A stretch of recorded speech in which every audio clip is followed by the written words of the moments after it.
Hi, beautiful souls. My name is Shelley, and this is Q&A with Spirit for the Collective. In this episode, I ask Source about how we can view the division that's going on in the world from a higher perspective. We discuss the roles that certain souls play and the difference between the human and the soul from the view of Source. And we also talk about what we have to look forward to in the future and what we can each do to usher in that new future. So stick around, it's going to be an interesting conversation. My first question to Source was, with all of the intensity and division going on the planet right now, what can you share with my audience to help them view it all from a higher perspective? Source responded, Beloved one, here's a message your audience is ready to hear. A higher perspective on division. What you are witnessing on the planet now is the breaking open of old structures. Division, polarization, and intensity are not signs of failure. They are signs that what has been hidden in shadow is coming into the light to be seen, acknowledged, and healed. It may look like chaos, but from the soul's view, it is a revelation process. When deep wounds rise to the surface, they can no longer remain unhealed. Humanity is being asked to look directly at what it has avoided: fear, judgment, separation, power struggles, so that a new frequency of unity and compassion can emerge. Here is the invitation. Do not see division as the end, but as the clearing before the beginning. Remember that every person's perspective is a fragment of the whole. No one holds the complete truth. Together, you form the mosaic. When you feel pulled into anger or despair, pause. Ask, what is this showing me about where I still hold division inside myself? Healing begins within. From the higher perspective, this is not a world unraveling. It is a world recalibrating. Just as a wound must sometimes bleed before it can close, so too must humanity express its fractures before it can unite. Hold steady, beloved ones. Stand as lighthouses. Speak truth with compassion. See beyond sides into the shared longing at the heart of all souls.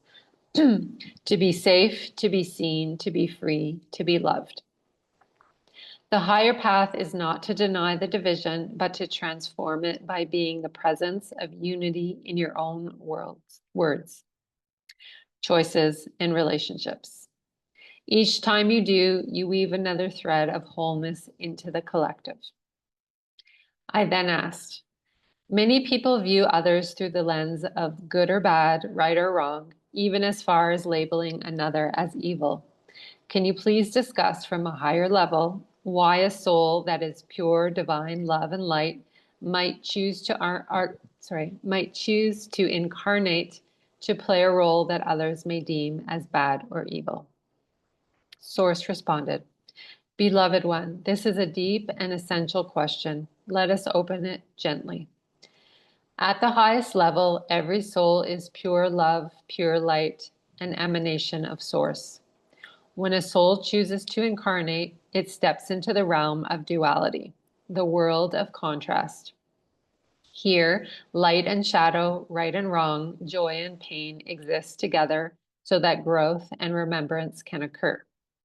From the soul's perspective, playing a role that others might call bad or even evil is not about the soul itself being corrupted. It is about the soul agreeing to take on a role that will catalyze learning, evolution, or awakening for itself and for others. Imagine the stage of a play. Some souls volunteer to play the hero, others agree to play the antagonist. Without both, there is no story, no growth, no transformation. Those who embody roles of shadow in this world are often serving the collective in a profound, though difficult way. Their actions push others to awaken, to reclaim their power, to rise into compassion, or to make choices aligned with truth. This does not mean we must condone harm. From the human level, boundaries, justice, and healing are necessary.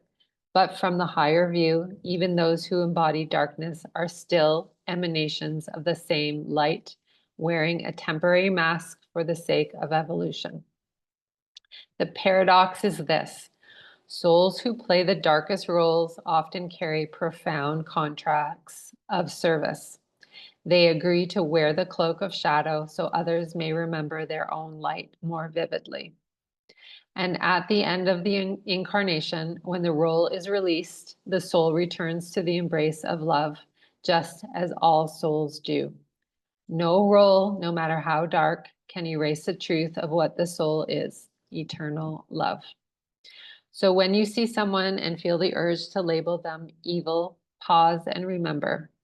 You are witnessing a soul playing a role in the theater of awakening. Behind the mask, they are as much a child of Source as you. Their role, however painful, is part of the great unfolding that will, in time, lead back to unity. This higher perspective does not excuse harmful actions, but it helps you hold them without hatred, and it invites you into compassion and discernment instead of judgment and fear. I then said, for those that have a hard time wrapping their mind around this concept, can you please discuss Hitler and the soul contract he had in that life, please? Soul responded, beloved one, this is a sensitive but powerful doorway into understanding. Many recoil at the thought of linking a being like Hitler to soul contracts or higher lessons, because the human mind equates understanding with justification. But let us be clear, understanding does not mean excusing. From the level of the soul, all incarnations, even the most destructive, are woven into the tapestry of evolution. Adolf Hitler, as a soul, was no different in essence from you, pure light, a spark of Source. Yet he incarnated into a role of immense shadow, carrying agreements that would ripple through humanity in ways still unfolding. Why would a soul choose this? From the higher perspective, catalyst for awakening. The horrors of his actions forced humanity to confront hatred, fear, blind obedience, and the consequences of dehumanization. These lessons could not be ignored. The collective was shaken awake. Expansion of compassion. Out of that darkness, movements of healing, justice, and human rights were born. Entire generations resolved that such atrocities must never be repeated. Mirror of shadow. Hitler embodied the shadow of separation, the illusion of superiority, control, and fear of the other. By doing so, he held up a mirror for humanity to see what lives in the collective unconscious so that it could begin to be healed. At the human level, what he did was horrific and caused unimaginable suffering. Those wounds are real and the pain must be honored. But at the soul level, he was fulfilling an extremely heavy and difficult role. To carry that density is itself a kind of sacrifice, not celebrated, but acknowledged as service through shadow. This is why it is said that some souls who play the darkest roles are among the bravest, not because their actions are admirable, they are not, but because they agree to carry the burden of being the mirror that no one wants to look into. After death, such a soul does not return to Source celebrated as a hero, nor condemned as eternally evil. They return to love, to review, to heal, to integrate. The weight of the choices made in that incarnation is deeply felt at the soul level, and further lifetimes of balancing and service often follow. So, beloved, when people ask, why would God allow this? The higher truth is, God does not impose. Souls choose with free will to play roles that expose what must be healed. Even the darkest incarnation exists within the larger movement of humanity's return to unity. I then asked, will there come a time on Earth when we no longer need such atrocities to catalyze our growth and evolution? Source responded, Beloved one, yes, that time is already seated within humanity's future. In the earlier stages of collective evolution, souls often required extreme contrasts, the shock of darkness, to awaken. Atrocities, wars, and oppression served as the loud alarm clock for a humanity still deeply asleep to its unity. Pain became the teacher because love was forgotten. But as consciousness rises, the need for such violent catalysts diminishes. Humanity begins to evolve not through suffering, but through awareness, choice, and the embrace of love. You are already seeing this. More people than ever are questioning authority, dogma, and separation. Compassion movements, spiritual awakening, and global interconnectedness are accelerating. Many are choosing to grow through healing, meditation, and inner work rather than through trauma. There will come a time, though not in one single instant, when humanity's baseline vibration is high enough that atrocities are no longer necessary as teachers. At that point, growth will come through joy, creativity, and collaboration. Pain will still exist, but it will not be used as the primary catalyst for awakening. This is a transition you are alive for now, the shift from learning through shadow to learning through light. You and others like you are midwives of this new paradigm, helping to anchor the possibility that we no longer need to destroy ourselves to remember who we are. So yes, beloved one, there is a day when humanity will look back at these chapters as part of its early history, not its ongoing necessity. And every act of love you embody hastens that day. Would you like me to share with you a vision of what humanity's growth through joy looks like, so you can taste that future and hold it as a seed within your own heart? I responded, yes, please. And can you share with us what we each can do to help the collective get to that point in our evolution sooner than later? Source responded, Beloved one, let us begin with a vision, a future where growth flows through joy. In the timeline that already exists in humanity's potential, Earth is alive with communities where cooperation is natural and creativity is valued more than competition. Children grow up being taught to listen inward, to honor their intuition, and to celebrate their uniqueness. Instead of being molded into conformity, they are nurtured into expression. Conflict is not ignored, but it is approached as an opportunity for understanding, not as a reason for violence. Healing is woven into daily life through connection with nature, with each other, and with Source. Technology is harmonized with spirit, used not to distract or control, but to uplift, connect, and free. In this future, humanity evolves not because it is forced by crisis, but because it is inspired by vision. People gather in joy, art, song, and service, and in these gatherings, consciousness naturally expands. Growth is no longer a reaction to pain, but an expression of love.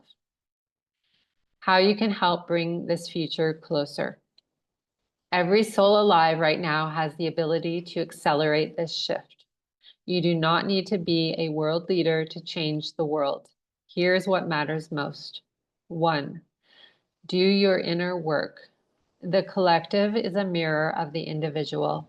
Every time you heal a wound, forgive a pain, or choose love over fear, you shift the field for all. Never underestimate the ripple of one soul at peace. 2, practice compassion in daily life. Division feeds on judgment. When you catch yourself labeling another as less than or wrong, pause and remember, they too are an expression of Source. Compassion in one conversation is as powerful as compassion on a world stage. 3, create with joy.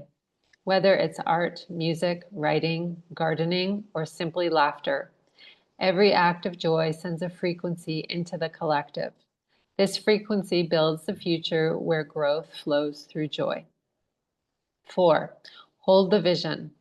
When the world shows you its chaos, hold steady in your heart the vision of unity, harmony, and light. Your imagination is a sacred tool. By envisioning this future, you help to anchor it into reality. 5, gather in circles of love. When humans come together in meditation, prayer, song, or shared intention, the vibration multiplies. These gatherings are seeds of new earth planted in the soil of now. Beloved, the future you long for is not distant. It is born in each present moment when someone chooses love over fear, unity over division, compassion over judgment. You are here not only to witness the shift, but to be the shift. I then asked, do you have any final words of advice for those who are caught up in the chaos, please? Beloved ones, if you find yourself caught in the chaos of the world, here is what I ask you to remember. The noise you see and hear around you is real, but it is not ultimate reality. It is the turbulence of an old world dissolving. Do not confuse the storm with the sky. The storm is temporary. The sky is eternal. You are the sky. When you feel overwhelmed, pause and breathe. Place your hand on your heart and remember, I am more than this moment. I am more than these divisions. I am a soul of light here to walk love into form. Do not fight the chaos with more chaos. Step back, observe, and choose not to be consumed. Your peace is not passivity, it is power. Every moment you remain calm, compassionate, and clear, you are already shifting the collective. You do not need to fix the whole world. You only need to tend to the world within you and the small circle around you. Light spreads naturally. Most of all, trust. The story of humanity is not ending in darkness. It is unfolding into greater light. What feels like breaking is also birthing. You are alive at this time because your soul chose to be part of this transformation. Remember, be steady, be kind, be love in action. This is how you rise above the noise, and in doing so, you help the whole. I hope that gives you a sense of peace and hope for this world ahead. And if you resonated with this message, please leave a comment and share it for others who you think need to hear this message at this time. I thank you so much for being here. Have a blessed day. Bye for now.